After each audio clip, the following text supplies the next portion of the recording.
Welcome to the Love Story with Lisa channel. Today, we're bringing you a brand new story. I bear the name of a frivolous pleasure seeker, unworthy of anyone, yet I still managed to bewitch the prince beyond all reason. Preface. My reputation in the capital was truly dreadful. The noble ladies of the capital all said I had neither talent nor virtue, that I would be impossible to marry off, and whoever took me as a wife would certainly be blind. Later, while I was gnawing on a braised trotter at West Street, I happened to run into Prince Cheng. Out of courtesy, I offered him one of the trotters. The next day, word spread across the entire capital that Prince Cheng and I had an improper relationship. My father was completely baffled and asked, who could be so blind as to spread such an outlandish rumor? Half a month later, Prince Cheng personally arrived at the gate with betrothal gifts, stuffed the gift list into father's hands, and said, "Father-in-law, the rumors were spread by me. I myself am the blind one everyone has been talking about." End of preface. My reputation in the capital was truly appalling. So appalling that every time the noble ladies here mentioned me, they could not help shaking their heads and sighing. The reason was that I had no skill in music, chess, calligraphy, or painting, and spent my days in nothing but pleasure and amusement. The noble ladies of the capital all said I was a woman of neither talent nor virtue, impossible to marry off. Whoever took me as a wife was no better than blind. Today was a palace banquet. Officials of the third rank and above were required to bring their families to attend. Word had it that His Majesty held this banquet specifically to select a princess consort for Prince Cheng. The young ladies of noble families throughout the capital were all dressed to dazzle, competing to showcase their talents, each wishing she could pour out her every last gift to shine. At that moment, Ling Lin, the daughter of the Minister of Justice, stepped forward to volunteer a dance. She glided elegantly into her bow and said in a soft voice, "This humble daughter has no musical accompaniment for her dance. I wonder if I might invite Miss Song Yen of the Court of Judicial Review to play the zither alongside me?" His Majesty shot a meaningful glance at my father, then smiled and nodded his consent. My father gripped his wine cup so tightly his knuckles went white, his expression one of a man who had nothing left to live for. I, on the other hand, was so alarmed I nearly dropped my chopsticks. It must be said that Ling Lin was a thoroughly disagreeable person. If she had been content to dance alone, monopolizing everyone's admiring gaze, outshining all the other women present, that would have been one thing. But it was plain to see that our fathers were mortal enemies, and from childhood Ling Lin and I had never gotten along. And yet she deliberately pulled me up onto the stage, clearly intending to use me as a backdrop against which she could shine all the brighter, cementing her reputation as the foremost noble lady of the capital. In the palace banquet that day, the assembled company consisted entirely of the imperial clan and the highest ministers and nobility. Ling Lin's dance was graceful and captivating, genuinely moving.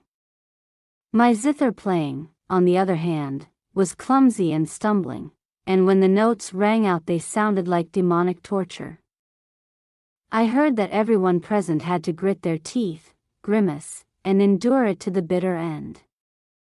Even His Majesty kept furrowing his brow, sighing, and burying his face in his sleeve. When the performance ended, His Majesty even specially rewarded me with a fine quality zither, and with gentle encouragement told me to go home and practice diligently. My father was so mortified he nearly crawled under the banquet table to hide. No matter how untalented a child might be, it was sufficient to keep it quietly behind closed doors within the family. But to be publicly humiliated like this before 100 court officials at a palace banquet, the loss of face was utter and complete. My father often said that my only redeeming quality was that while I might be a fool, I at least had a thick skin. After kowtowing my thanks to the imperial gift with a broad grin, I hugged the emperor-bestowed zither and quietly returned to the banquet, appearing not to notice Ling Lin's mocking gaze. On the contrary, I went out of my way to lavish her with praise. Ling Lin Mimi's dancing was truly wonderful, even more alluring than the courtesans of Shanfeng Tower. I said it in all sincerity. Ling Lin's dance was so bewitchingly provocative it might as well have been learned in a pleasure house. I noticed several members of the imperial clan with rather lecherous expressions were drooling while watching her. At this rate, I was afraid she would end up inviting wolves into her own home. Ling Lin ground her teeth and glared at me in fury, stamped her foot, and hurled back a fierce parting shot. Song Yan, just you wait. When this banquet is over, I will make you regret this. Privately, I thought she was probably trying to arrange a duel outside, so I hastily waved my hand repeatedly. Mother always taught me that a dignified woman should never resort to violence, only curses and verbal abuse to vent one's anger. Before her words had fully faded, a soft, restrained chuckle sounded from nearby. A person stepped out of the shadows, his expression warm and unhurried, a quiet amusement lingering between his brows and eyes.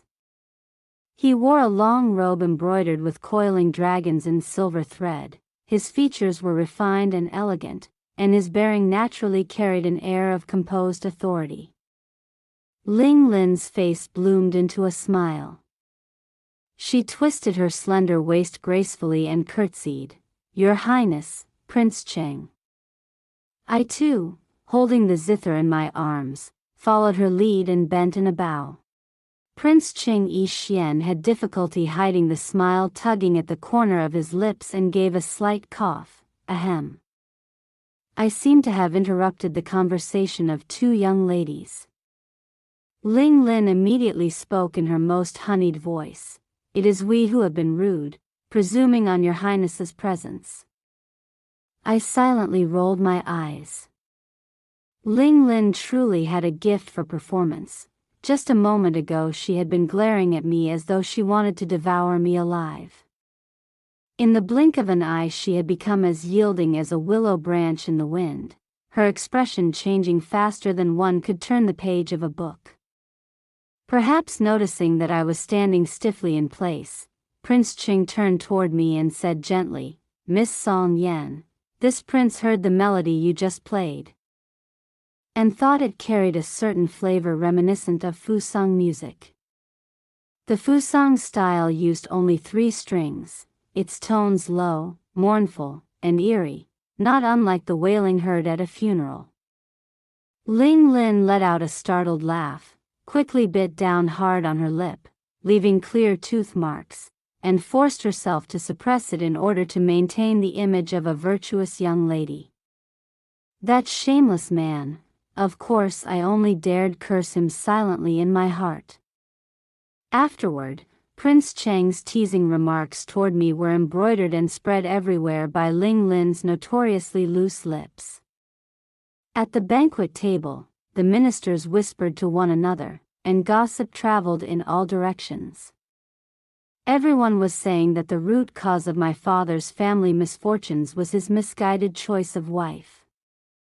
The wives of the civil officials were especially openly contemptuous.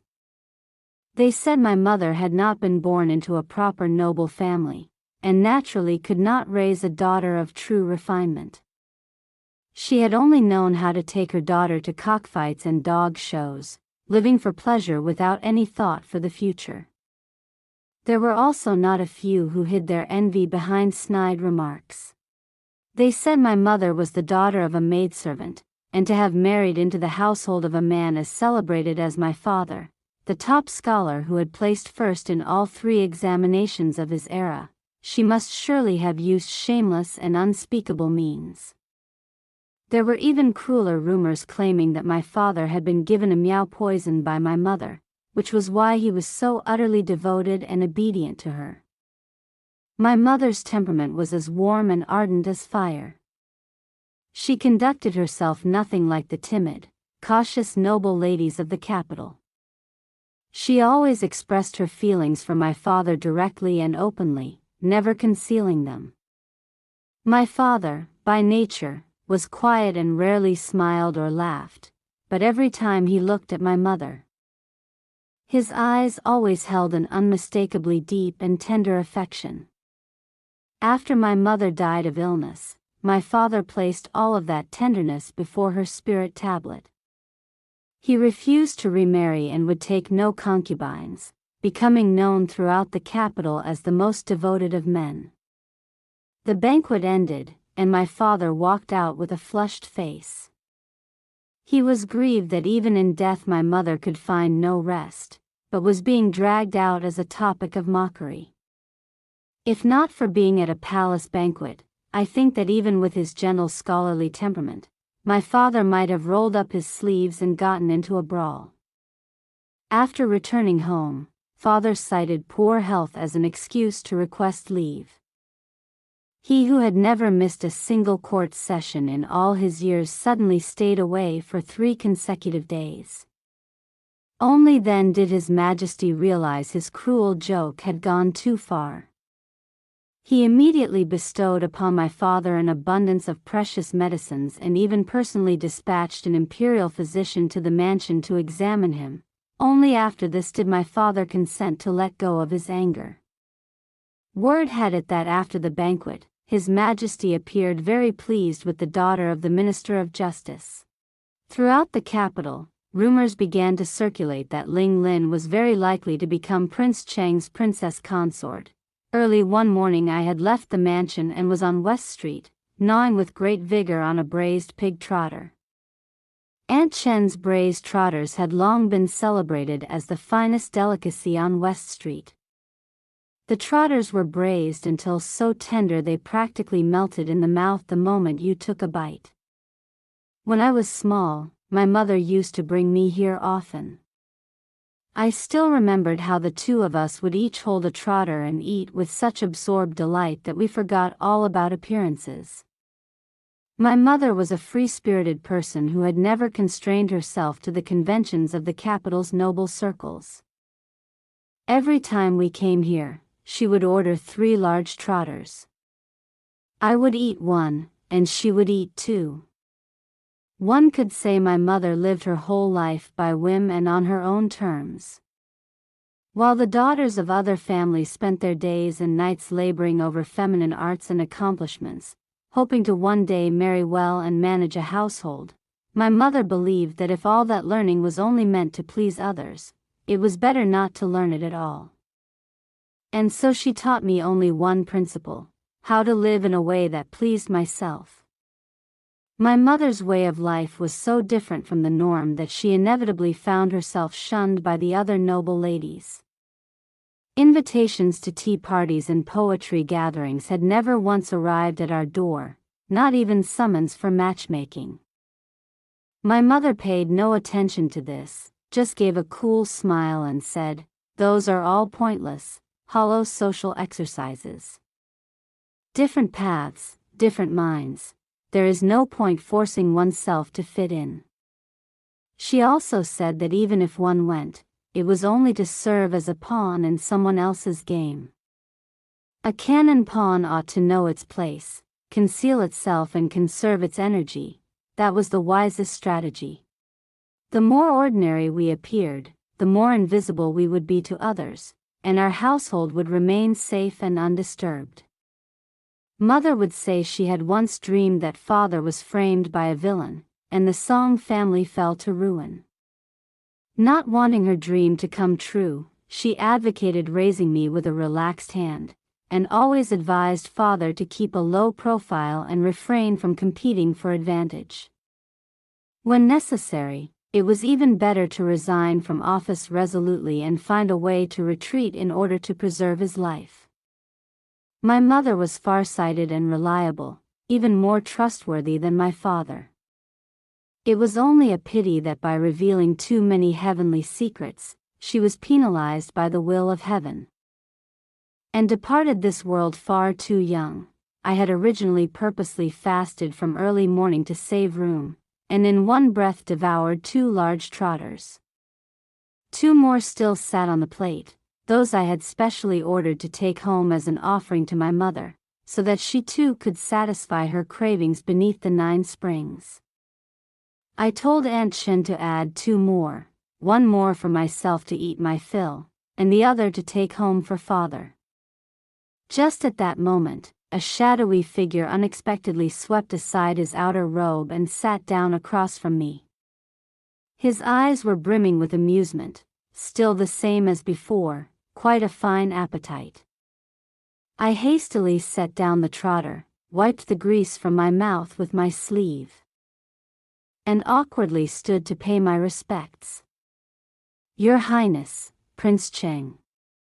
Prince Cheng waved his hand with a smile. "Sit." This prince merely happened to be passing through and stopped by. At this hour he had just come from morning court, still wearing his official court robes without time to change. From the imperial palace to West Street was half an hour's journey. Calling it passing through was truly a stretch. Speaking of diligence, there were 2 men in the imperial court famous for their conscientiousness. One was my father, and the other was Prince Cheng. Prince Cheng was occupied with 100 affairs of state, yet still made his way to this obscure corner of town. I watched him sitting bolt upright on the tiny cramped stool and found it genuinely a little funny. I suppressed my laughter and pushed the plate of trotters toward him. "These are delicious, Your Highness, please try one." Prince Cheng was not the least bit ceremonious. He picked up a trotter and slowly took a small bite. After eating, his eyes lit up with satisfaction. Truly delicious. When it came to food and drink, I dare say no one in the capital could surpass me. The hidden culinary delights of the capital, my mother had taken me to taste every single one long ago. Unable to help myself, I enthusiastically began introducing him to the cuisine.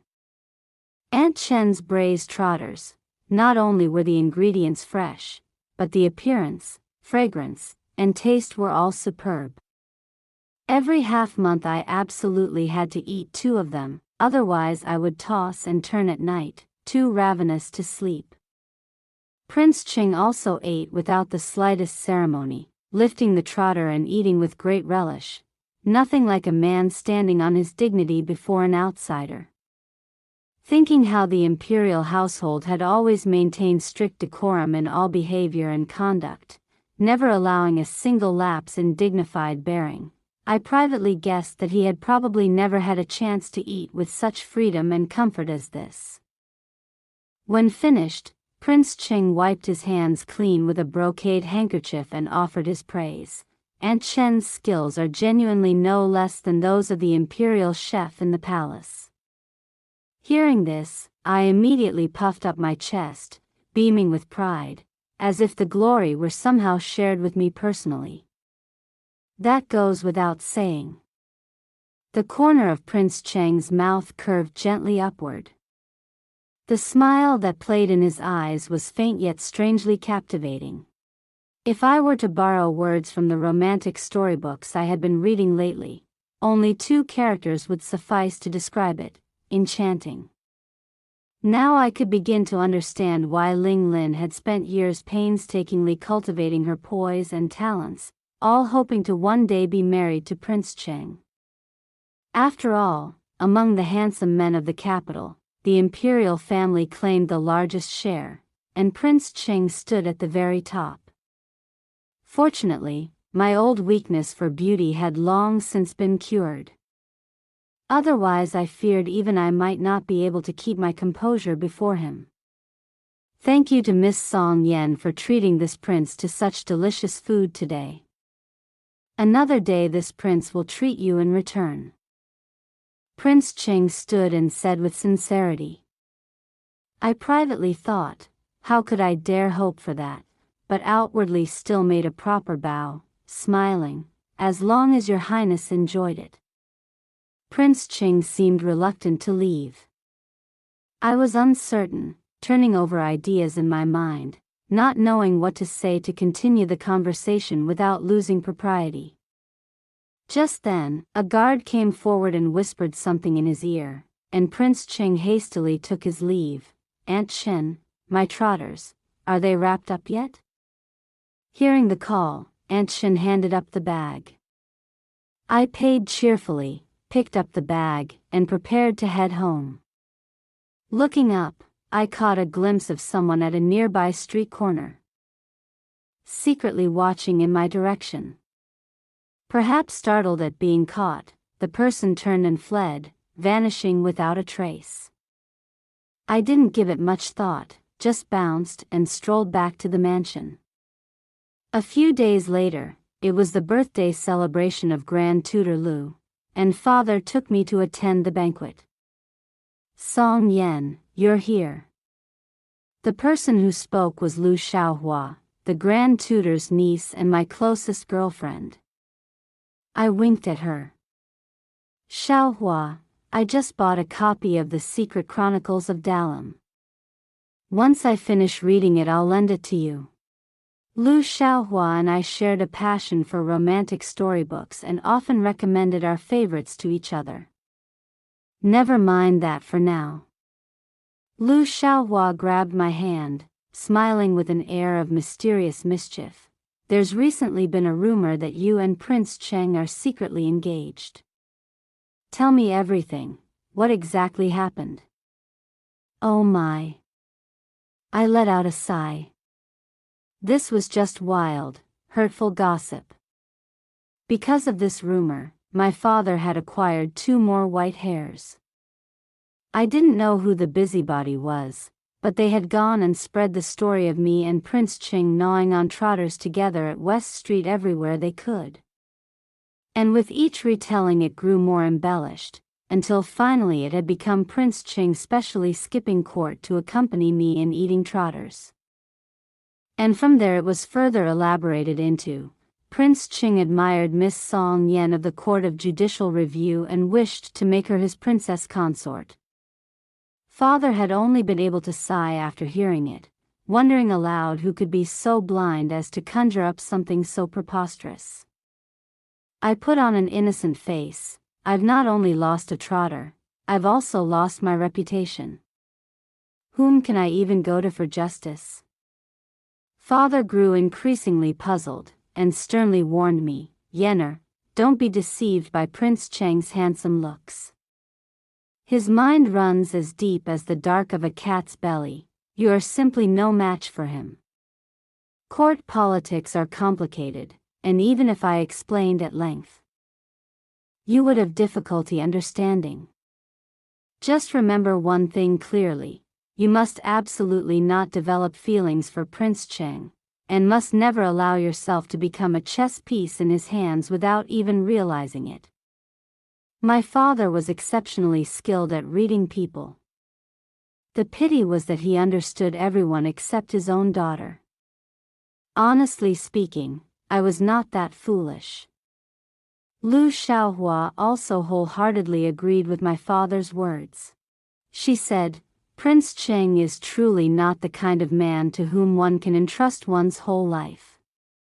Men of the imperial family, how many aren't surrounded by multiple wives and concubines? I trust that you will not lose your head the way Ling Lin has." I thumped my chest with bold conviction and swore emphatically, "Xiaohua, rest assured, I am absolutely more clear-headed than Ling Lin." "Yes, yes." Lu Xiaohua nodded repeatedly, then lowered her voice to add, "The only worry is, when Ling Lin hears this news, who knows what form her rage will take. 8 chances out of 10 she'll come looking to pick a fight with you."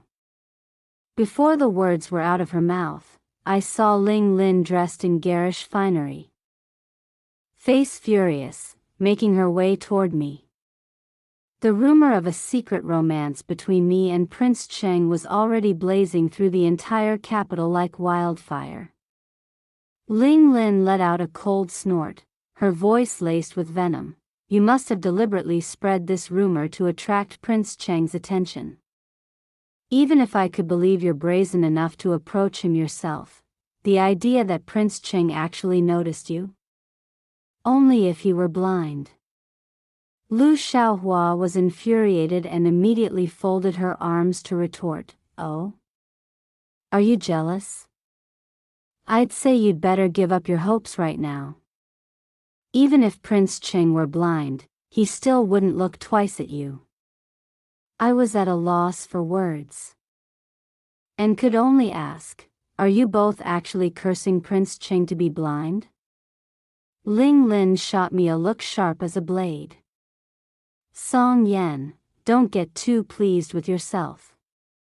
I will absolutely not let your vile scheme succeed. She declared with great vehemence, the position of Prince Cheng's princess consort is mine. Don't even dream of it. I smiled pleasantly and offered sincere congratulations. All right, I wish your dream to come true. Ling Lin raised her chin high, then strutted off with imperious air. Lu Xiaohua gave a soft scoff. Who knows whether Ling Lin is truly infatuated with Prince Cheng or only with his power and status? I shrugged with a light laugh. No matter, let her be. Right. Lu Xiaohua spoke while gripping my hand, her expression turning serious. Song Yan, don't forget, you once promised to be my sister-in-law. Don't let Prince Cheng use his good looks to bewitch and steal you away. I patted her shoulder and answered solemnly, Rest assured, I still remember.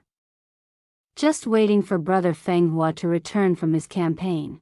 If he also finds me to his liking, I naturally wouldn't turn down such a fine match. Shameless. Lu Xiaohua blushed and gave me a push. Simultaneously annoyed and amused.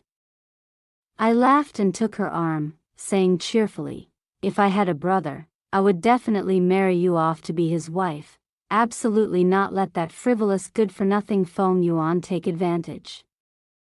Lu Xiaohua's face immediately went bright red as she stamped her foot in embarrassment. Don't talk nonsense. That Feng Yuan is a dissolute wastrel. He doesn't deserve to be mentioned. It was only later that I found out every word of the joking conversation between me and Lu Xiaohua that day had not escaped the ears of Prince Cheng's shadow guards. The guards reported back, and Prince Cheng issued a secret order, sending a message to General Chen to find a pretext to dispatch Lu Fenghua to garrison the border region. Not permitted to return to the capital for 3 years, today was the 15th of the month.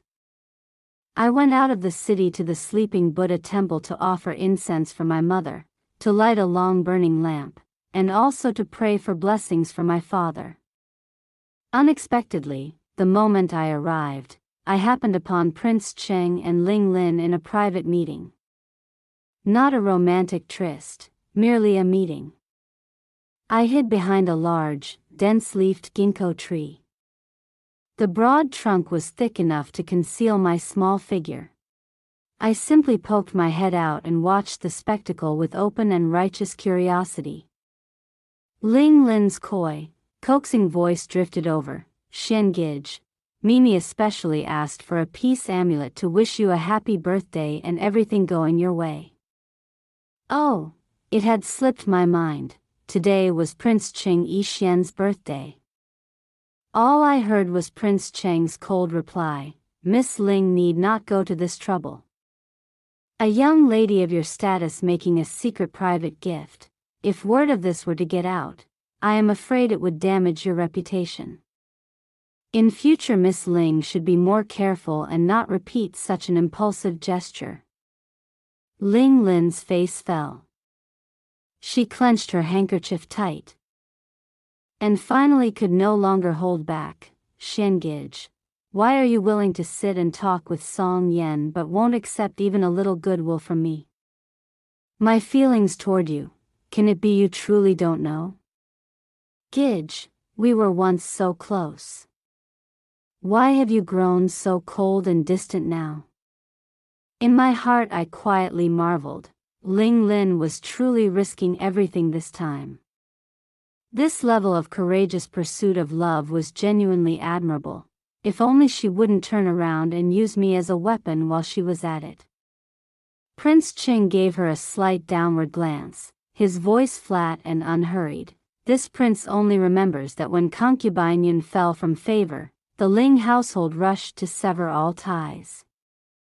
Even directly before this prince, you made a point of smashing the jade pendant concubine Yun had bestowed as a gift. Ling Lin pressed her lips together, her voice faltering as she tried to explain, Xian Gidge, that was not what Mimi intended.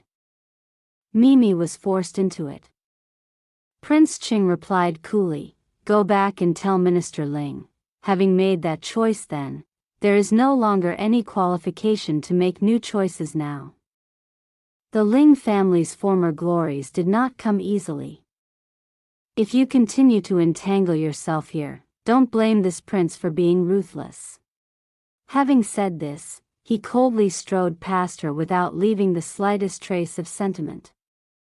Ling Lin stood with tears shimmering in her eyes, and hurried away sobbing. I quickly retracted myself and used my robe hem to wrap up the ginkgo leaves, then quietly departed. Before the long burning lamp lit for my mother, I gently placed upon it a flower I had folded from ginkgo leaves. In former days, my mother had loved coming to the sleeping Buddha temple. She once said her hometown also had a sleeping Buddha temple, and that there were ginkgo trees there over 500 years old. Every late autumn she would bring me to collect fallen ginkgo leaves beneath the trees. When we came home she would carefully fasten the leaves together one by one in the shape of blossoms. Then bind them into a bouquet and place them in a porcelain vase, where they could be preserved for many years without withering. I still remembered clearly, my mother had once smiled and said, every time your father suffers some grievance at court, I would weave him a ginkgo flower bouquet. Just seeing it, he would break into a bright smile. I had inherited this habit from her. Every year I would come to the sleeping Buddha temple to gather leaves and keep them carefully stored, so that whenever father was grieving too deeply in his longing for mother, I could take out a blossom and it would be enough to draw a smile from him. I picked up my brocade bag and walked out through the main gate of the sleeping Buddha temple. Suddenly I saw Prince Ching leaning leisurely against his carriage as though he had been waiting for some time. Your Highness Prince Ching, what a coincidence. I quietly composed myself and walked over to greet him. In Prince Chang's hand was pinched a golden ginkgo leaf. The smile on his lips was warm as a spring breeze. It's no coincidence. This prince came here deliberately to find you. I was momentarily breathless, but quickly composed myself and asked with a smile. Your Highness, what do you mean by this? Prince Ching made an inviting gesture, indicating I should get into the carriage. Many thanks to your Highness for the trouble of sending me home. I made no fuss and stepped naturally onto the mounting step the coachman had prepared, climbing straight in. This Prince Ching truly had no conscience. He actually had his people dismiss my family's carriage as well. If I didn't ride his carriage, was I supposed to walk home on foot? After all, the rumors between me and him had already become as chaotic as they could possibly get. Sharing one more journey would make no difference. Prince Ching also stepped into the carriage and sat down beside me. I glared at him, wondering inwardly what he was up to after all. Are you still going to collect ginkgo leaves? Prince Ching proactively initiated conversation, seeming to want to dispel the awkwardness. I made no effort to be polite and replied without much warmth. Does your Highness not already know perfectly well? My attitude was disrespectful, Yet Prince Ching showed no anger, and instead studied me attentively, an expression of interest brightening his eyes. Someday this prince would like to see how you make those leaves into flowers. As if by a slip, he seemed to have forgotten the proper formal mode of address, and his words carried a certain natural intimacy. I did not reply. Just turned my head to look out the window, having no wish to pay him any mind. And he still dared to bring up the ginkgo flowers before me, with no awareness of how he was touching on someone else's pain. Song Yen, have you come to hate me this much? Prince Cheng's voice dropped low, and the soft, yielding quality of it held none of the imposing grandeur he ordinarily displayed. I quietly tightened my grip on my robe hem, silently reminding myself, do not soften, absolutely not. The lesson I had learned before was painful enough. All the way until the carriage stopped before the Song Mansion gate, I had not opened my mouth to say a single word. Just as I stepped down from the carriage, Prince Ching sighed softly, as if trying to awaken old feelings. Song Yen, do you still remember the ginkgo blossom you once gave me as a gift? You once said, apart from your father, I am the first man to receive one. Indeed, when I was little I had given Prince Ching a ginkgo blossom, woven by my own hands, originally intended as a gift for father. When I saw that Prince Ching was feeling low at the time, I was moved to give it to him as comfort. I never imagined he would throw it straight into the muddy water without a second glance. I met his eyes calmly and answered, Your Highness, the things of childhood I have long since forgotten entirely. Having said this, I gave a slight nod and hurried inside the mansion. It was a lie. The things of childhood, in truth I remembered every detail with perfect clarity, especially anything connected to Prince Ching Yi Xian. 9 years ago, Yi Xian's mother, concubine Yun, lost favor because of her family's fall from grace. The two of them were implicated, and became targets of suppression within the palace. Even the lowliest eunuchs dared to slack off and look down on them, leaving them to live in extreme cold and hunger. In the days when he was favored, Yi Xian had been like a star in the sky admired by all. But from the very moment of his fall from grace, he plummeted straight into the mud, no different from a discarded piece of trash. In those days, my father had only recently entered officialdom, and had once received the support of concubine Yun's father, the Minister of Works. In gratitude, father regularly and secretly sent people to bring supplies to concubine Yun and her son. Occasionally my mother would also bring me into the palace to visit concubine Yun, to keep her company and comfort her with conversation. And so Yi Xian and I naturally became friends. Yi Xian at that time was just on the edge of adolescence, his skin white as porcelain, his eyes large and round, concealing a fierce, stubborn defiance within. Even when bullied by the other princes, he would clench his jaw and fight back, and no matter how disadvantaged his position, he refused to yield. In this way he made it so that those who bullied him could never come out ahead.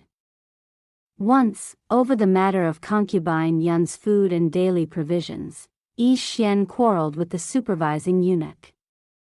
That eunuch was the fifth prince's man, and used his powerful backing to intimidate Yi Xian, bellowing loudly, "If you kneel down and beg, I will give your mother and son a proper meal." Yi Xian was furious to the extreme, but aware of his own isolated and powerless position, he was for a moment consumed by helpless anguish. At that time I was only 10 years old, too naive to know how to comfort someone. All I could do was offer him the ginkgo blossom I had carefully woven, and say with utmost seriousness, "Xiangij, one day you will grow up and grind those evil people under your feet." Yi Xian took hold of the clumsy ginkgo blossom and for the first time in a long while broke into a smile. Are these ginkgo leaves? How did you manage to make something like this? I immediately clapped a hand over my mouth in alarm. Afraid I might let something slip. I can't tell you, it's a secret between me and Mother. Then don't tell me. But I like it very much, thank you. The brilliant, sunlit smile on the young Yi Xian's face that day was still imprinted vividly in my memory to this day.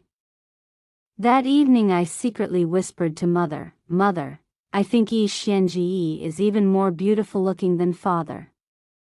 Mother laughed softly and gently tousled my hair. Well, it seems our Yenner takes after Mother after all. You've definitely inherited my appreciation for beautiful things. I tilted my head in puzzlement. Mother, what does appreciation for beautiful things mean? Mother laughed and poked my nose lightly. It refers to someone who is captivated by beauty. I thought about it, feeling that the word captivated sounded slightly crude. It would be more elegant to call it enchanted by good looks. From then on, the thing I looked forward to most was seeing Yi Xianji again. 3 years was long enough for me to gradually understand why I always yearned so eagerly to see Yi Xian. This small, quietly concealed yearning naturally could not escape my mother's notice. She sat me down beside her and gave me gentle counsel. Yenner, don't be ashamed. Feeling your heart stir and your emotions move for someone is perfectly natural. Mother only wants to remind you of one thing. To be loved by another person, you must first learn to respect and love yourself. At the time I was still too young to fully understand what she meant. All I knew was that Yi Xian in my heart was like the bright moon, or like the cool breeze of June, something I kept quietly tucked away in secret, close to my heart. Until one day I returned to the palace, and ran with joyful excitement to find Yi Xian, only to see with my own eyes that he was standing close beside the 5th prince, flattering and fawning on him. He said something cheap and worthless, unfit to soil even the 5th prince's gaze, and then casually tossed the ginkgo flower I had given him into a pond of withered lotus plants. The 5th prince laughingly added, I hear that the young lady of the Song household often comes to visit the 9th prince.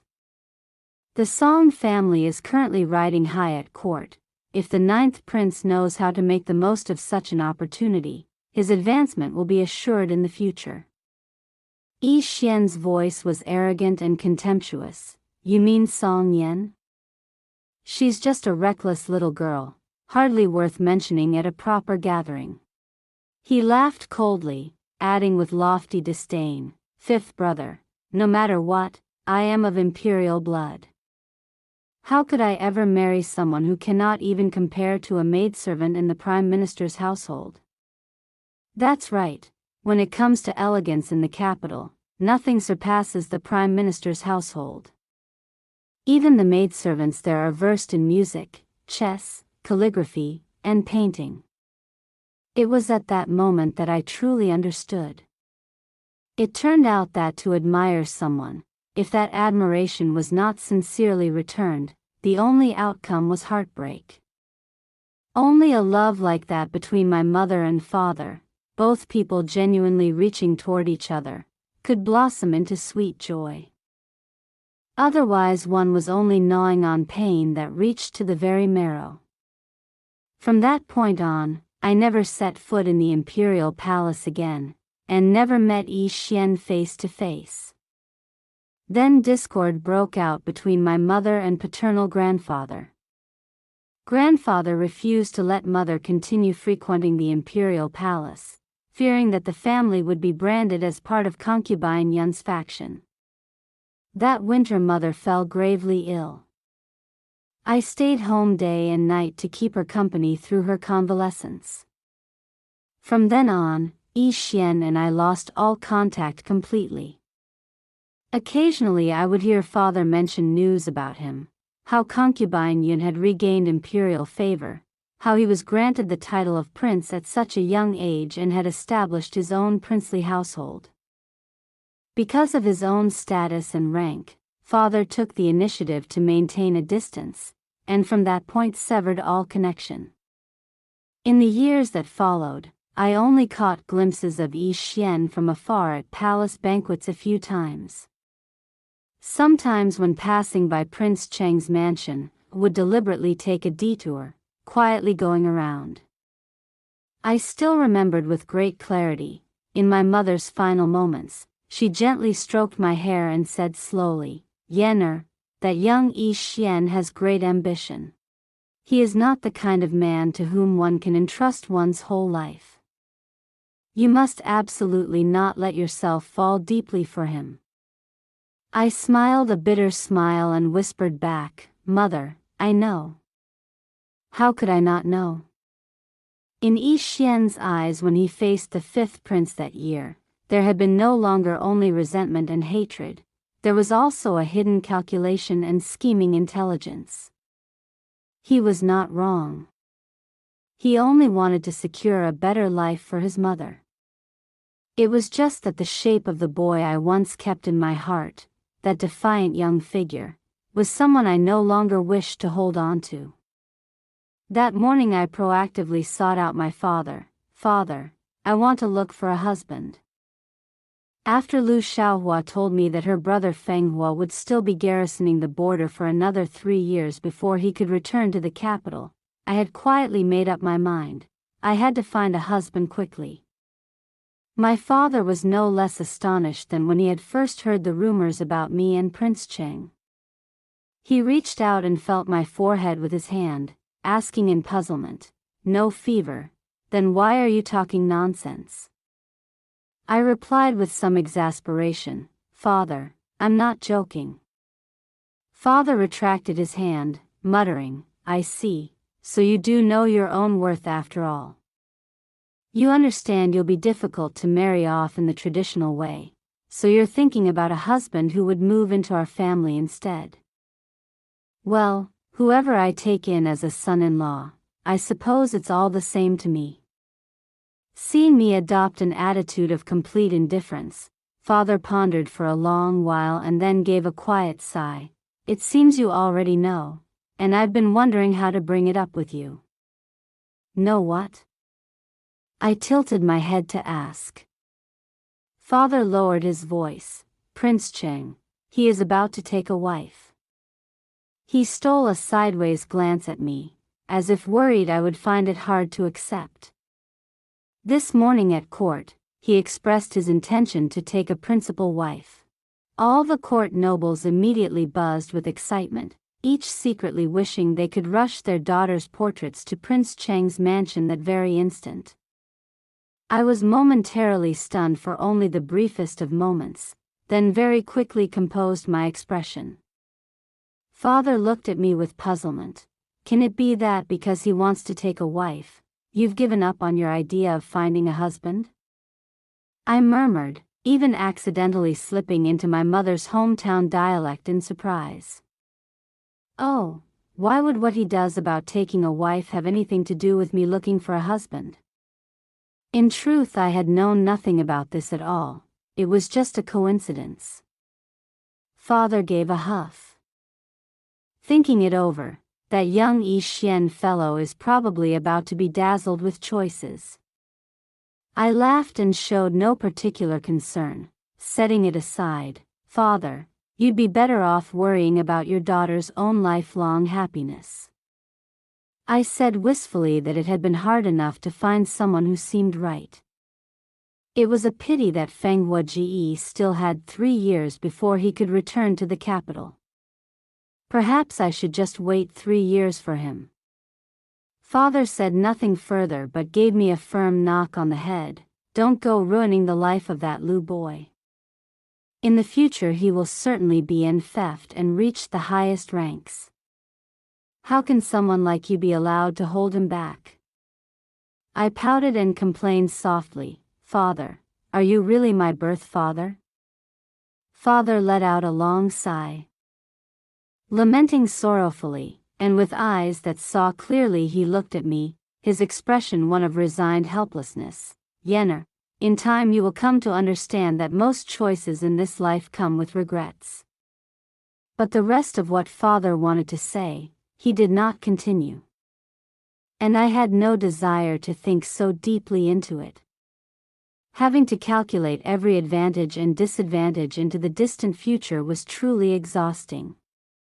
I only wanted to live in the present without carrying too many burdens. To put Father's mind at ease, I nodded gently. Father, your daughter understands. That afternoon, Lu Xiaohua invited me to go out strolling. Unfortunately, as soon as we stepped into a jewelry shop, we ran straight into Prince Cheng. He was there with Sunjiru, the niece of the Minister of Military Affairs, choosing hairpins.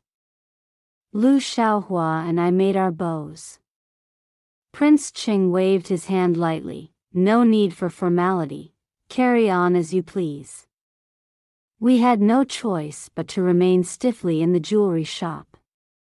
Looking at Sunjiru before our eyes, Lu Xiaohua leaned close to my ear and whispered, "Can it be that Prince Cheng is planning to take Sunjiru as his wife?"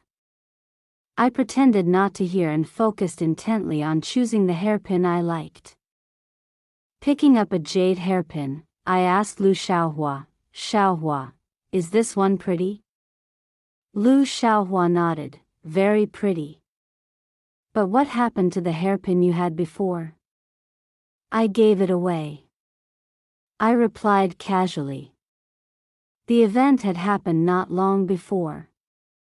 When I visited the sleeping Buddha temple, I happened upon an elderly man who was frail and unsteady, insistently trying to exchange a jade pendant for my hairpin. Seeing how shaky and feeble he looked, I hadn't the heart to refuse, so I simply gave him the hairpin with nothing in return. Lu Xiaohua immediately grew suspicious. "You gave it to whom? Could it be an admirer? Tell me, didn't you say you wanted to wait for my brother?" Lu Xiaohua's voice was not particularly loud nor particularly soft, just enough to reach the ears of Prince Cheng and Sunjiru. I quickly and lightly tugged at her sleeve, signaling her to say less. Lu Xiaohua immediately understood the hint and deliberately raised her voice. "Oh my, Song Yen, I almost forgot we still need to buy rouge and powder. Let's go. Let's take a turn somewhere else." We both made our bows and took our leave of Prince Cheng, then made our graceful exit from the jewelry shop. The moment we stepped outside, Lu Xiaohua clicked her tongue twice and scoffed coldly. "Prince Cheng's taste is really something, to have set his sights on the likes of Sunjiru." I responded calmly, "At any rate, she's still better than Ling Lin." "True enough." Lu Xiaohua nodded. "Sunjiru is merely a bit arrogant and conceited. Ling Lin, on the other hand, is absolutely incorrigible." Chatting as we went, we strolled leisurely toward the rouge and powder shop. Before we could get there, that pleasure-seeking wastrel Feng Yuan suddenly appeared from nowhere and carried Lu Xiaohua off with him. I silently cursed Lu Xiaohua for choosing a man over her friend. I walked glumly on alone. Suddenly I noticed an old woman just ahead engaged in a fierce argument with a street vendor. On closer inspection, it turned out to be an elderly matron who had once served in Prince Cheng's household. She had been concubine Yan's wet nurse, and the person who had raised Yi Xian from infancy to adulthood. I hurried over to ask what was going on. It turned out the vendor was taking advantage of the old woman's poor eyesight, not only giving her short weight but also selling her inferior goods. I immediately reported him to the authorities, making sure he received a proper lesson and would have no more opportunity to cheat innocent people. Afterward, I helped the old woman collect her things. She gripped my hand tightly, her voice trembling. Yen Yen, young miss. So many years without meeting. Are you still well? You wouldn't know. Back when the concubine was still in this world, she would often mention you. Whatever else one might say, after you stopped coming to the palace, the prince was sorrowful for a very long time. I choked, not knowing how to respond, and could only stay silent. The old matron gave an apologetic smile, reproaching herself. It's all this old woman's fault for saying too much. Young miss, don't blame me. Since the concubine passed, I have no one to confide in anymore. It's all right, I said gently to comfort her and accompanied her back to Prince Cheng's mansion. She warmly invited me in for tea, and I gracefully declined. The old matron sighed and hesitantly said, Yen Yen, young miss, there is something I think perhaps I should tell you. When I returned to the Song mansion, I was still in a daze, my whole body numb. Father noticed my unusual complexion and asked, Yenner, why do you look so drained? I sulked and put a hypothetical to him. Father, suppose you had a close friend, a Chief Justice Chen, and you had parted ways due to a small misunderstanding and didn't speak for several years. If he later realized he had misunderstood you and wanted to repair the friendship, would you be willing to let go of your grievances? Father stroked his beard, his expression firm and decisive. Impossible. Father, how can you be so unfeeling? Not leaving even the slightest opening for someone to make amends? I added a follow-up. What if the other person genuinely repents? Would you still refuse to forgive? Father said nothing, just reached out and flicked me hard on the forehead until it stung. He said sternly, my point is that what you described could never happen between me and old Chen. If someone is truly a kindred spirit, they must know the other's temperament thoroughly. How could I let old Chen break off a friendship of years over some small misunderstanding? If he went 10 or 15 days without bothering to acknowledge me, I would go to his door myself and demand an explanation. I pondered this, and quietly sighed, so Father and I really are quite different from each other. Father had spent more than 10 years in the Court of Judicial Review, accustomed to making things clear-cut in everything he did. For him, ambiguity and vagueness were the greatest taboo. Whereas I, constrained by my own limitations, often found that once I had walked into a dead end, I struggled to find my own way back out. Father saw me staring blankly for a long while and his eyes grew thoughtful, as if he had guessed something. He thought for a moment and then asked in a low voice, Yenner, can it be that what you just described has something to do with Yi Xian? I gave a slight nod. Father exhaled a long breath. Yenner, your mother, while she lived, always hoped you would live your whole life freely and on your own terms, living for yourself rather than constraining yourself for others. Feel free to treat all of Father's previous advice to you as words carried away by the wind. Father often calls you foolish, but in truth Father knows perfectly well that you see things more clearly than anyone. Your mother also once said you were a child with your own convictions and your own will. Today you've asked Father these things. Father cannot make this decision for you.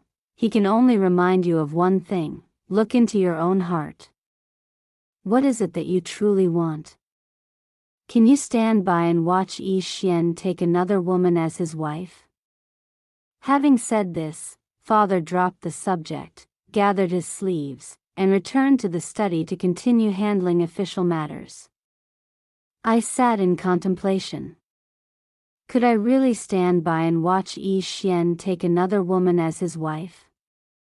Before, I had long carried a nagging ache over the fact that Yi Xian had thrown away the ginkgo blossom I had valued so dearly. And yet, today I finally understood. It turned out Yi Xian had never truly looked down on my sincere feelings for him. The old matron from Prince Cheng's household had recounted the truth. Within Yi Xian's heart, a shadow of me had always been there. That year, he had been holding the ginkgo blossom I gave him in a daze when, by careless chance, the fifth prince caught sight of it. Fearing the fifth prince would discover his vulnerability, he forced himself to put on a cold facade, deliberately throwing the flower away and speaking those heartless words. Unbeknownst to me, the very moment the fifth prince had departed, Yi Xian threw himself into the icy lotus pond just to retrieve that ginkgo blossom. It was the very brink of winter at the time, and the pond water was bone-chillingly cold. Having retrieved the flower, he fell ill from the exposure, burning with high fever for several consecutive days. Not only that, but the palace servants deliberately delayed and would not summon the imperial physician. The illness dragged on for nearly an entire month without fully resolving. During those sick days, Yi Xian had picked up a brush time and again to write letters to me, but every one of them was secretly intercepted by the palace servants. Not until concubine Yun regained imperial favor did he have an opportunity to leave the palace and come find me. I still remembered clearly how cruel my words were that day. His eyes red-rimmed, his voice hoarse, Yi Xian asked me, "Song Yan, can we still be friends?" I did not hesitate for a single instant before answering bluntly, "We cannot." Less than 2 days later, Lu Xiaohua came to find me, bringing stunning news. Ling Lin had been given in marriage to Prince Ming. Prince Ming was the fifth prince from all those years ago who had once bullied Yi Xian, and also one of those who had been at that banquet. Drooling as he watched Ling Lin dance. He already had a principal wife. Ling Lin could only marry in as a secondary consort. The situation had been clear since the meeting at the Sleeping Buddha temple. Yi Xian's words at that time had made his position unambiguous. Ling Lin had decisively stepped back, turning instead to Prince Ming, who had the highest chance of succeeding to the throne. The Ling family had thus publicly thrown in their lot with Prince Ming's faction. Lu Xiaohua sighed. Prince Cheng is also about to take Sun Jiru as his wife. I fear the inner court is about to erupt into another storm of blood and power. After hearing all of this, I fell into deep reflection, my heart in turmoil. Lu Xiaohua looked at me with worry. "Song Yan, what are you going to do?" I shrugged and replied calmly, "What does the succession struggle have to do with me?" Lu Xiaohua looked at me with an expression that very plainly said, "Stop pretending to be strong in front of me." She spoke slowly, "Song Yan, you don't need to hide it from me. I know very well that you have feelings for Prince Cheng." I was briefly taken aback. I had concealed it so well. How had she found out? Lu Xiaohua wrinkled her brows and gave my shoulder a light pat. "You made a small portrait of Prince Cheng into a bookmark and tucked it inside your most treasured copy of Nanlin travel notes." I saw that the paper had already turned yellowed. It must have been in there for several years.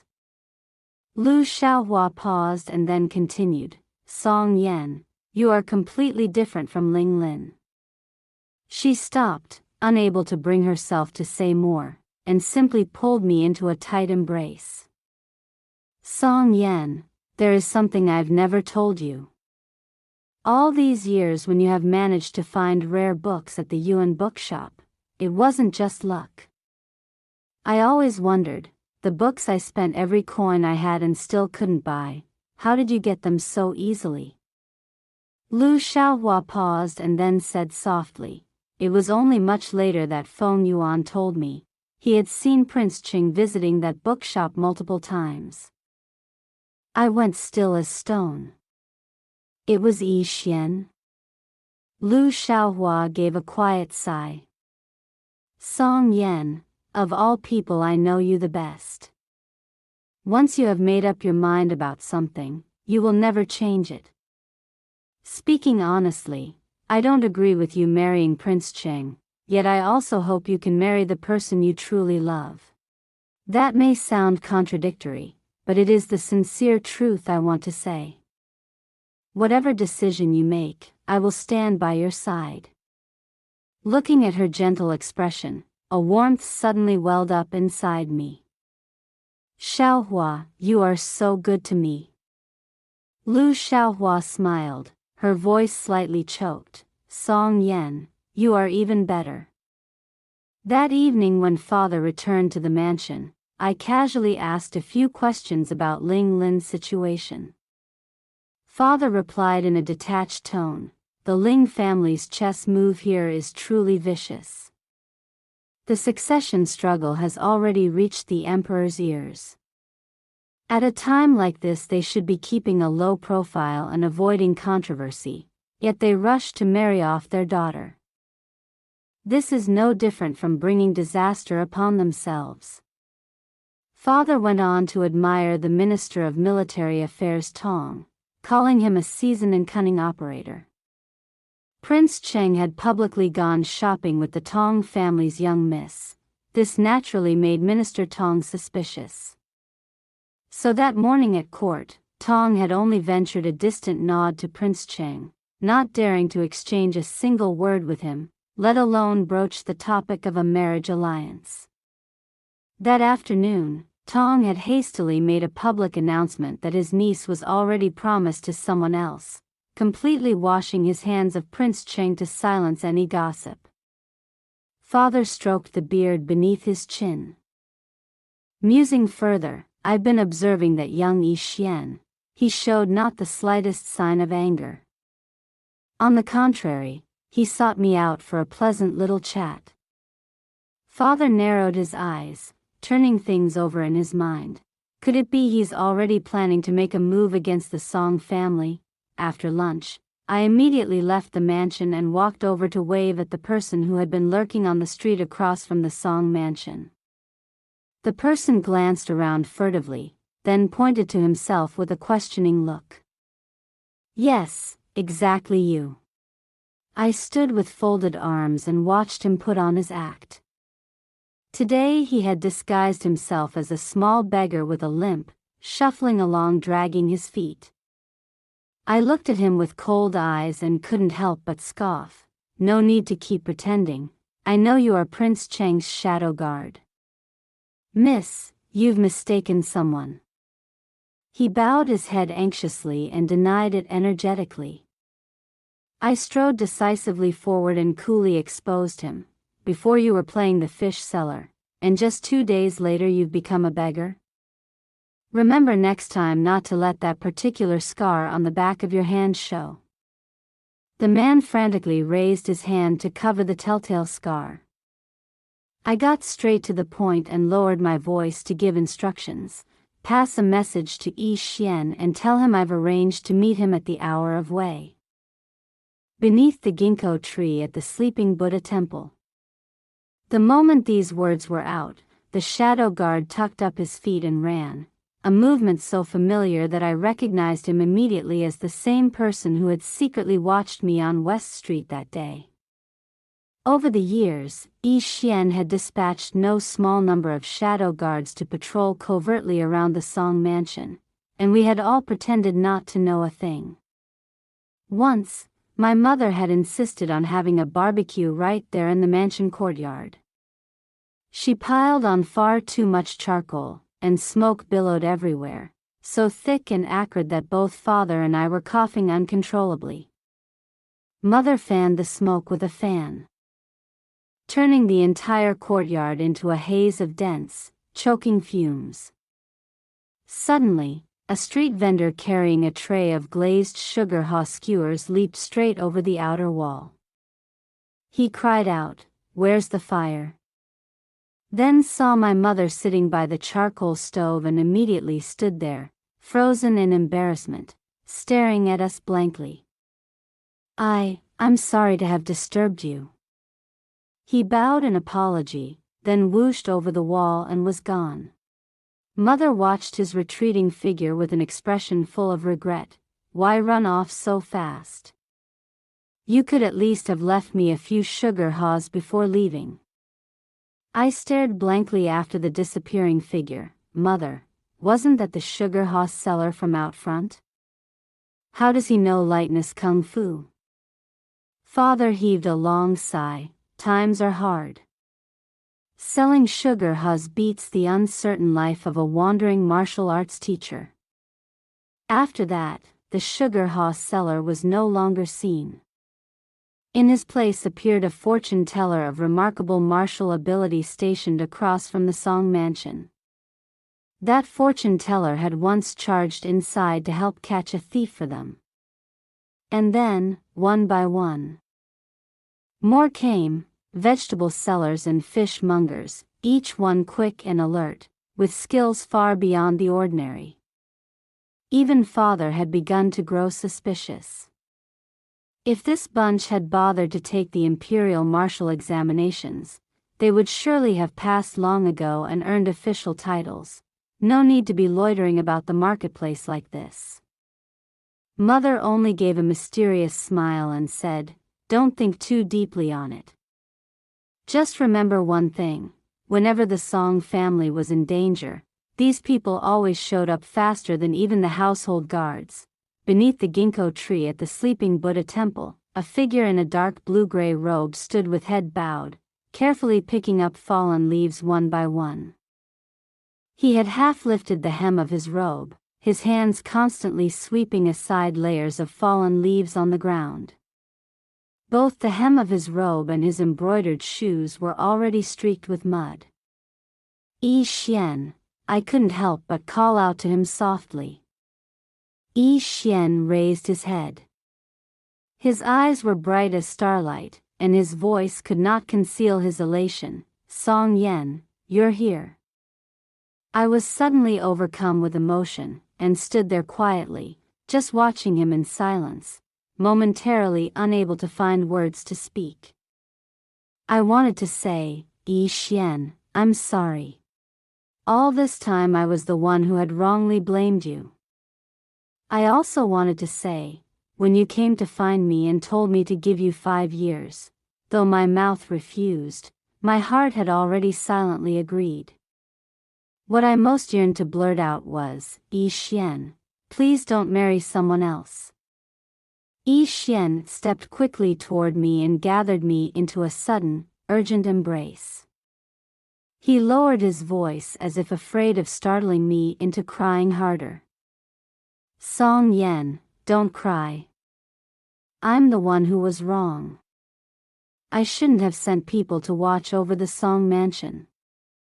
That was my mistake." Apparently, I had already been crying without realizing it. Tears were streaming down my face unbeknownst to me. Yi Xian gently soothed me for a long while. Not until I had cried my fill and stopped. I sniffled and said through my sobs, "Yi Xian, I'm sorry. The one who should be apologizing is me." Yi Xian gently wiped the tears from my cheeks. "The year I sent Xiao Wu to watch over the Song Mansion, it was only out of concern that something might happen to all of you. I had absolutely no other intention." So the Shadow Guard was called Xiao Wu, truly loyal and devoted. Just a pity his temperament was too clumsy and he'd been found out by me so early. Yi Xian smiled brightly. "As long as you're not angry with me, that's all that matters." Then, as if remembering something, he frowned slightly. "Then, are you still waiting for Lu Fenghua?" I didn't answer immediately. Just looked at him and gently asked a question in return. I took a slow, deep breath and looked straight into his eyes. "You and Sunjuru, what exactly is going on? The whole capital is already saying you're about to take her as your wife." Yi Xian explained in a low voice. "Sunjuru asked for my help." Sunjiru had someone in her heart, but the Sun family refused to consent. So she had devised this rather desperate measure, using the pretense to force Minister Tong to relent. I suddenly understood, and couldn't help but feel admiration. Sunjiru was truly an exemplary woman, clever, courageous, and capable of fighting for her own happiness. Yi Xian tightened his grip on my hand, his eyes steady and resolute. Song Yan, from beginning to end my goal has always been only you. Every effort, every scheme, all of it was only in order to marry you. I carefully turned his words over in my mind, slowly beginning to grasp something. I tilted my head and asked softly, so those rumors about you and me, they were also deliberately spread by you. And the matter of Fenghua Ji was also manipulated by you. Yi Xian neither admitted it nor denied it. He only gave a soft laugh. I was only afraid that if I was too slow, Fenghua would have stolen you away. As he spoke, he gently smoothed a strand of hair at my temple, his voice patient and gentle. True, in this matter there was a degree of self-interest. But the fact is that Lu Fenghua was always being suppressed by General Chen in the military camp and found it hard to raise his head. Sending him to garrison the border, though harsh and cold, is actually a place where he can display his abilities and achieve merit. A bright future is only a matter of time. After the two of us had poured out all that was in our hearts, Yi Xian reached inside his robe and produced a brocade pouch, placing it before me. This is an engagement token. This time it can finally be placed in your hands in person. I remembered clearly, the previous year Yi Xian had also come to find me with this brocade pouch. At that time I had refused and coldly cut off all connection. I accepted the pouch and opened it to look. Inside was an exquisite and beautiful jade pendant. I froze. Was this not the very jade from the elderly man I had once met beneath the ginkgo tree? Yi Xian noticed my change of expression and asked, "What is it?" I quickly recounted the story of meeting a strange old man beneath the ginkgo tree half a month earlier. Yi Xian was silent for a good long while. Then he too reached inside his robe and produced a hairpin. Seeing that hairpin, I was even more astonished. It was the very hairpin I had given to that elderly man. How did it end up in your hands? Yi Xian nodded and slowly began to recount. Some time ago I too encountered a strange old man. He claimed to have come from 60 years in the future, and revealed to me a great many things, including a great upheaval in the court at year's end, the battle for the succession, a unification of the northern grasslands 1 year hence, with that force growing ever more powerful, an invasion from southern enemies at the border 2 years later, and how Lu Fenghua would become the strongest shield protecting the realm. He also said that even if I inherited supreme power and held the entire world in my grasp, I would lose the person I loved for the sake of that power, spending my final years in solitude, filled with regret. I asked in a choked voice, "Then who on earth was that old man?" Yi Xian paused for a moment, his voice dropping low. "Someone who gave me the opportunity to choose." He gripped the hairpin tightly in his hand, his gaze gentle. "He gave me this hairpin and told me I must think clearly about what I truly wanted from this life. Don't wait until your eyes are closed forever to be left with only irredeemable regrets." I asked through my tears, "So you chose me?" Yi Xian bent his head and lightly pressed his lips to my forehead. His voice low and soft as a spring breeze. "Just as you chose me, didn't you?" He continued gently, "Everything I have done over all these years, beyond hoping to give concubine Yun a more comfortable life, has also been to make myself stronger, to have the power to protect you in peace and security for the rest of your life. Joy welled up inside me, impossible to conceal. I took hold of his hand and said eagerly, "Didn't you say you still wanted to learn how to fold ginkgo flowers? Today I will teach you." Yi Xian smiled, and that smile was like the early spring sunlight, warm and gentle. Yes, not until Yi Xian personally came to the Song mansion to propose, bringing the full betrothal gifts and marriage contract and pressing them into my father's hands, did father stand there completely stunned, unable to recover for a long while. He pretended to frown at Yi Xian and asked, "Prince Cheng, could it be that you're willing to tie yourself to our family only in order to recruit this seat to your side?" Yi Xian smiled, his eyes lit with brightness, and said at his leisure, "Father-in-law, this son-in-law suffers no disadvantage in this at all. It was I myself who spread the rumors through the capital. And I who am the blind one in the mouths of all the people." Father, upon hearing this, slapped his thigh with delight and laughed aloud. "Good, good, I must immediately write to Huanyang with this wonderful news." After Song Yan and Yi Xian were married, he followed the old man's counsel and submitted a special memorial requesting to be assigned to the territory of Lanzhou, withdrawing from the struggle for succession. Though Lanzhou was not large, it was prosperous and peaceful, truly an ideal place to live out one's life in contentment. On this matter my father was extremely supportive and gave it his full backing with both hands, as long as the whole family was safe, even if it required resignation from office. He would not regret it. Thinking back on this, it was likely because father had witnessed the calamitous fate of his old adversary Minister Ling that he finally fully saw the light. Prince Ming's treason plot was exposed before it could take form, and the entire Ling family was thrown into prison. A moment's glory turned to dust overnight. I teased my father, "Father, didn't you once vow to pour out every bit of your brilliance in service to the court? How can you simply give it all up so easily now?"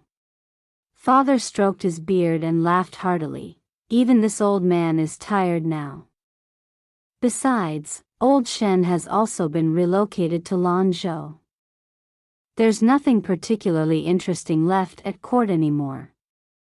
Better to find an old friend to drink wine with and play chess. Isn't that a far more carefree and contented life?" Just before leaving the capital, Lu Xiaohua came to see me off, alternately wiping her tears and choking out her repeated farewells. "Song Yan, once you and he reach Lanzhou, you must come back to visit me often." I hugged her and said with a soft laugh, "Don't worry, Xiaohua." During the first few years Yi Xian would not be freely permitted to leave his territory. But for the emperor's grand birthday celebration 3 years hence, he would surely submit a memorial requesting to enter the capital and offer his congratulations.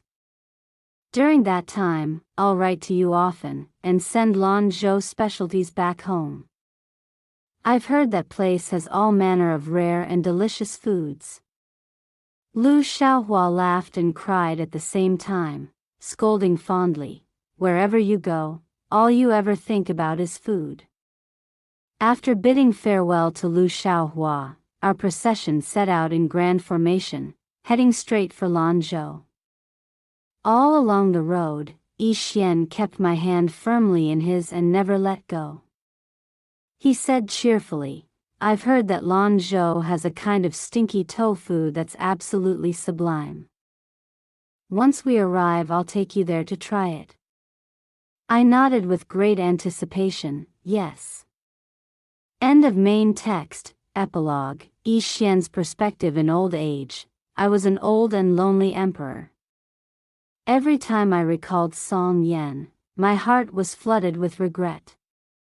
What use in the end was this cold power and authority? In the dead of night when I woke with a start, there was not even a single person to confide in for a few words. I wondered whether she was still living peacefully at Lanzhou. Before I ascended the throne, I had asked her one final time whether she was willing to become my empress. Father stroked his beard and laughed heartily. Even this old man is tired now. Besides, old Shen has also been relocated to Lanzhou. There's nothing particularly interesting left at court anymore. Better to find an old friend to drink wine with and play chess. Isn't that a far more carefree and contented life? Just before leaving the capital, Lu Xiaohua came to see me off, alternately wiping her tears and choking out her repeated farewells. Song Yan, once you and he reach Lanzhou, you must come back to visit me often. I hugged her and said with a soft laugh, don't worry, Xiaohua. During the first few years Yi Xian would not be freely permitted to leave his territory. But for the emperor's grand birthday celebration 3 years hence, he would surely submit a memorial requesting to enter the capital and offer his congratulations. During that time, I'll write to you often, and send Lanzhou specialties back home. I've heard that place has all manner of rare and delicious foods. Lu Xiaohua laughed and cried at the same time, scolding fondly, wherever you go, all you ever think about is food. After bidding farewell to Lu Xiaohua, our procession set out in grand formation, heading straight for Lanzhou. All along the road, Yi Xian kept my hand firmly in his and never let go. He said cheerfully, I've heard that Lanzhou has a kind of stinky tofu that's absolutely sublime. Once we arrive, I'll take you there to try it. I nodded with great anticipation, yes. End of main text, epilogue, Yi Xian's perspective in old age. I was an old and lonely emperor. Every time I recalled Song Yan, my heart was flooded with regret. What use in the end was this cold power and authority? In the dead of night when I woke with a start, there was not even a single person to confide in for a few words. I wondered whether she was still living peacefully at Lanzhou. Before I ascended the throne, I had asked her one final time whether she was willing to become my empress. She looked at me, her gaze cool and still as a dead lake. If you ask me in your identity as Xiangij, perhaps I might still have a choice. But if you use imperial power and authority to coerce me, then I have no capacity to say I am unwilling. I understood. She resented me. She resented me for having forced the daughter of the Minister of the Board of Rights into marrying Lu Fenghua, the person she held in her heart. In the end, I could not bring myself to compel her to stay. The deep palace was like a cold prison, for a bird as accustomed to freedom as she was, to be shut within its walls would surely lead to a lifetime of grief and sorrow. I did not want her to hate me. So I released her to go free. From what the shadow guard Xiao Wu reported back, she wandered and enjoyed the scenery along her way, tasting all manner of worldly delicacies, and eventually settled in Lanzhou. Every year I secretly carved out a little time, slipping away quietly to Lanzhou, just to catch one distant glimpse of her. While I was busy on my icy throne contending with the 100 irritations of court affairs, she would be strolling leisurely through the streets, savoring a bowl of folk-style stinky tofu without a care. Alone, eating happily, free and at ease in a strangely beautiful way. I would quietly watch that small, light figure skip along and then turn to leave. Before returning to bear the heavy responsibilities that were mine. I told myself, life cannot give you everything. Having some regrets is the common condition of all people. In the blink of an eye, decades had passed. Not until her hair was white and she lay gravely ill in bed did Xiao Wu bring news that she had only a few days left to live. Unable to endure it, I hurried to go to her. Despite so many years apart, she recognized me immediately. She called out to me in a feeble voice, "Xiangij, you've finally come." I very much wanted to ask why she had never married or had children in all her life, so that in her final illness there was no one at her side to care for her, but I did not dare. I feared that her answer might be, "Not for your sake, but for Lu Fenghua's." In the days that followed, I stayed to keep her company, just as she had once kept company with me. She trembled as she folded for me, with her last remaining strength, a ginkgo flower. Her eyes were serious as she said, "This time you are not allowed to throw it into the lotus pond again." She passed away with a peaceful smile. I believed she had forgiven me. When Xiaowu gathered her belongings, he found an old wooden box and brought it directly to me. I opened it. Inside were not gold or jade or precious things, but 60 dried ginkgo flowers and a thick, heavy stack of drawings. I stared blankly for a long moment, then began to look through them one by one.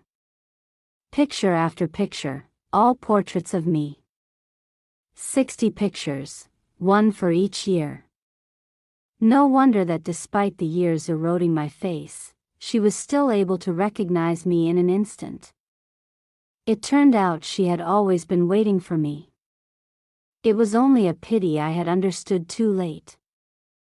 I buried my head and wept, tears soaking into the cold rushing wind that filled the sky. After returning to the palace, I passed the throne to the eldest son of my 7th elder brother. My 7th brother was a careful and steady man. And his eldest son was brilliantly talented, carrying himself with every inch of imperial bearing. As for me, I withdrew to Lanzhou, moving into the house where she had once lived. In my idle hours I would leaf through the travel diaries she had loved. When I turned to the very last page, unexpectedly a small portrait fell out. Though it had yellowed and faded with the years, one could still make out the face of my younger self. The edges of the paper were tattered and fraying, surely from her repeated handling. The ink was smudged in several places. Some of the blurs seemed to be creases left by tears that had soaked into the paper and dried. It turned out I had never truly understood her, not from the very beginning. When she refused to remain in the palace with me, it was not because she no longer held me in her heart. She was equally pained that Sun Jiru, the daughter of the Minister of Military Affairs, had also been brought into the palace. Even though she loved me, she was unwilling to suffer the injustice of sharing her husband with others. In the end it was I who had been wrong. Xiaowu told me there would be a rare celestial spectacle tonight at the hour of the rat. I climbed the tower walls of Lanzhou City, raised my eyes, and looked up at a sky so low it seemed one could reach out and touch it with one's hand.